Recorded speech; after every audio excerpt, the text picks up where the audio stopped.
Alors pourquoi Calliope? Tout simplement parce que cette certification est une certification reconnue par les entreprises. Elle nous permet notamment de pouvoir accéder au fonds mutualisé de la formation continue.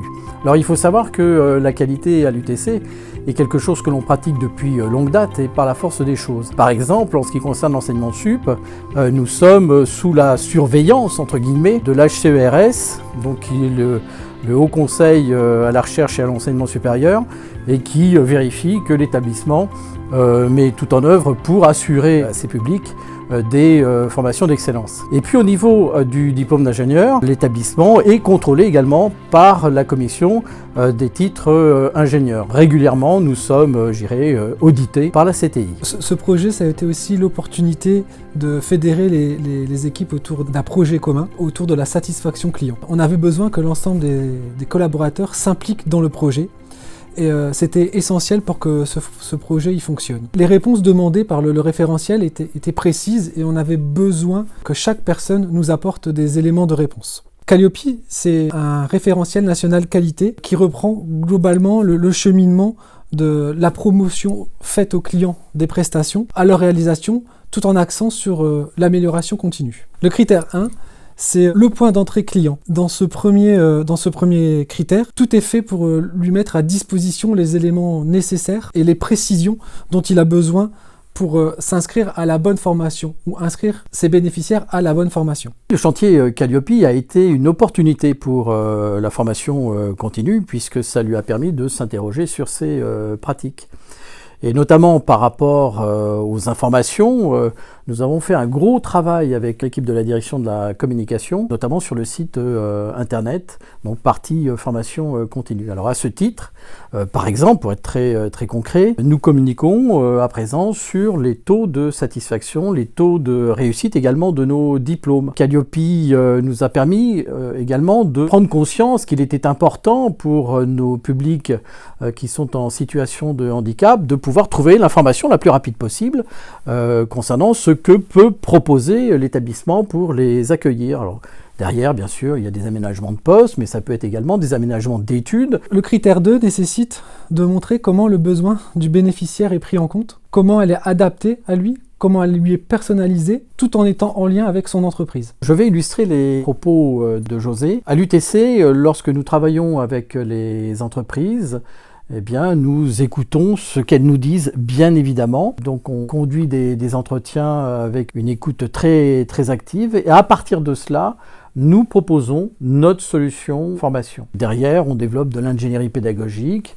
C'est un aller-retour entre l'UTC et son client, jusqu'au moment où nous trouvons, la meilleure réponse par rapport au problème qu'il nous a présenté ou par rapport à ses objectifs de formation. C'est aussi un peu la même chose quand on a des étudiants, des adultes qui souhaitent reprendre leurs études. On prend bien garde à ce que les formations que nous proposons s'inscrivent parfaitement bien dans leur projet professionnel.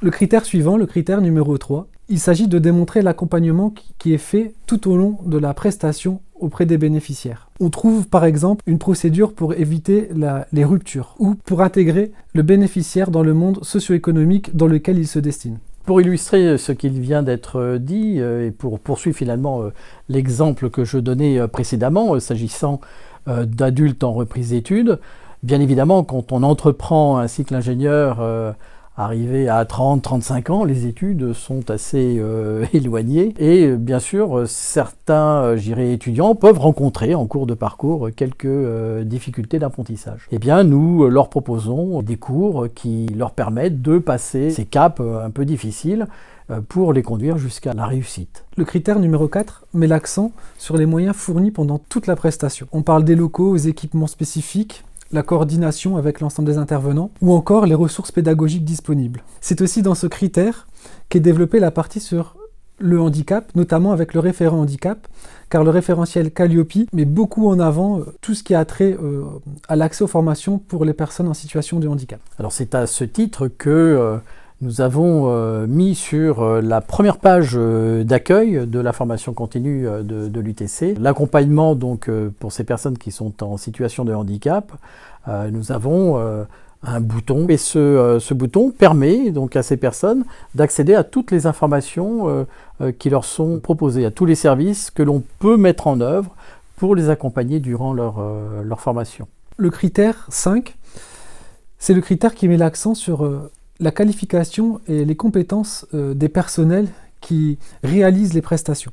Nous proposons à nos étudiants de la formation continue des enseignants-chercheurs de l'UTC. Et il faut savoir que ces enseignants-chercheurs se forment à travers les travaux de recherche qu'ils réalisent. Donc ils font de la recherche toute l'année, au-delà de leur charge d'enseignement.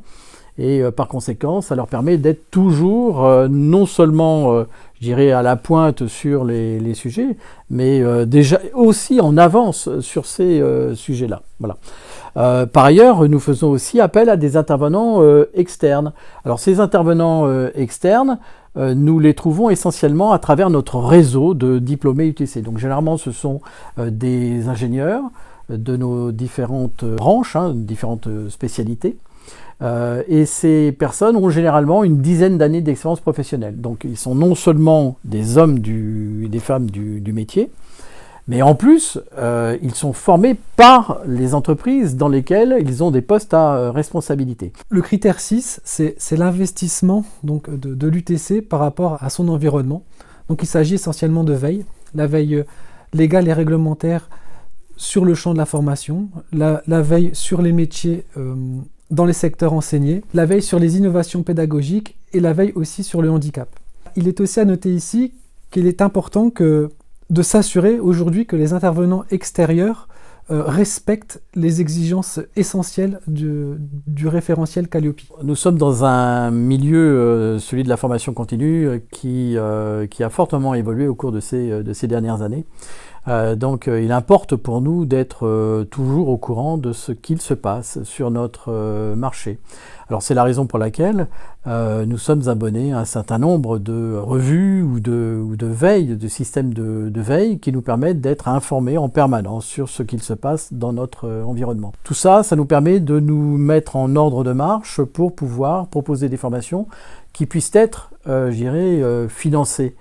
Soit sur les fonds publics, soit les fonds mutualisés. Le dernier critère, le critère 7, c'est tout simplement l'amélioration continue, c'est-à-dire prendre en compte les réclamations et les appréciations des clients et des bénéficiaires, et surtout de s'assurer de leur suivi. À la formation continue, nous avons une réunion d'équipe qui se tient tous les 15 jours.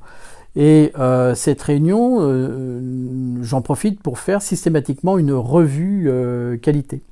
Alors cette revue qualité prend appui sur un tableau qui est complété par toute l'équipe dès lors qu'on a des points d'interrogation sur le traitement de dossier, voire aussi parfois une réclamation. Donc tout est enregistré dans ce tableau et chaque semaine on fait le point sur chacune des questions qui sont posées de sorte que nous partagions tous les mêmes approches, que nous apportions les mêmes réponses par rapport aux mêmes problèmes, aux mêmes questions qui nous sont posées. Donc c'est vraiment, c'est une démarche qui n'est pas que il faut qu'on le fasse parce que dans 6 mois nous allons avoir un audit de qualité. Non, c'est quelque chose qui est vraiment intégré au mode de fonctionnement du service de la formation continue et chacun y participe. Donc toutes les assistantes sont très sensibilisées à cette démarche. D'ailleurs, le succès que nous avons eu dans cette certification est dû à cette équipe. Tout le monde a été sensibilisé aux enjeux autour de la certification. Donc il était important que chacun ait envie aussi de se lancer à corps perdu dans ce projet, et ça a été le cas. Au-delà des bienfaits au niveau de l'équipe de la formation continue, c'est aussi le service que nous rendons à nos clients. Parce que finalement la qualité, elle vise à satisfaire le client avec des services qui soient de qualité, la qualité attendue. Il ne s'agit pas non plus de faire de la surqualité, mais c'est vraiment de pouvoir apporter une réponse qui soit en adéquation avec la demande qui a été faite par le client. Et ça ne peut être possible qu'à partir du moment où nous avons derrière une équipe motivée, une équipe qui comprenne les enjeux de la qualité de service qui est proposée à nos clients. Voilà. Donc Calliope, c'est un peu ça, c'est nous permettre de pouvoir apporter une solution qui soit satisfaisante et à un niveau attendu de qualité à nos clients, mais aussi en mobilisant les équipes pour la réalisation de ces services, que ces équipes soient administratives ou une équipe d'enseignants. C'est la même chose, chacun contribue à la qualité finale à son niveau et avec les missions qui lui sont dévolues.